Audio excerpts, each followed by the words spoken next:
Kozhikode കല്ലാച്ചിയിൽ catering യൂണിറ്റിൽ നിന്ന് വാങ്ങിയ ഭക്ഷണത്തിൽ പുഴുവിനെ കണ്ടെത്തി. കുമ്മങ്കോട്ടെ TK കാറ്ററിംഗ് യൂണിറ്റിൽ നിന്ന് വാങ്ങിയ അൽഫാമിലാണ് പുഴുക്കളെ കണ്ടത്. കാറ്ററിംഗ് യൂണിറ്റിൽ നടത്തിയ പരിശോധനയിൽ പഴകിയ ഭക്ഷണ സാധനങ്ങൾ പിടിച്ചെടുത്തു.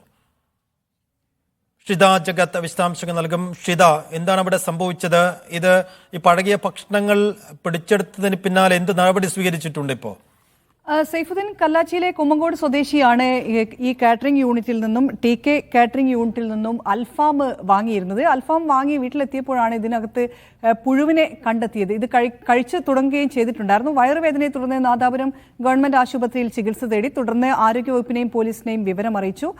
ഒപ്പം ഭക്ഷ്യസുരക്ഷാ വകുപ്പാണ് ഇവിടെ പരിശോധന നടത്തിയത്. അവർ പരിശോധന നടത്തുകയും ഈ കാറ്ററിംഗ് യൂണിറ്റ് പൂട്ടാൻ പരിശോധന നടത്തിയപ്പോൾ തന്നെ വളരെ വൃത്തിഹീനമായ അന്തരീക്ഷത്തിലാണ് ഈ കാറ്ററിംഗ് യൂണിറ്റ് പ്രവർത്തിച്ചതെന്ന് കണ്ടെത്തിയിട്ടുണ്ട്. ഒപ്പം തന്നെ പഴകിയ നിരവധി ഭക്ഷണ പദാർത്ഥങ്ങൾ അവിടെ ഉണ്ടായിരുന്നതായും ഇവർക്ക് പരിശോധനയിൽ വ്യക്തമാവുകയും ചെയ്തു. അതിന്റെ അടിസ്ഥാനത്തിൽ ഈ കാറ്ററിംഗ് യൂണിറ്റ് പൂട്ടിച്ചിട്ടുണ്ട്. സൈഫുദ്ദീൻ. ശരി.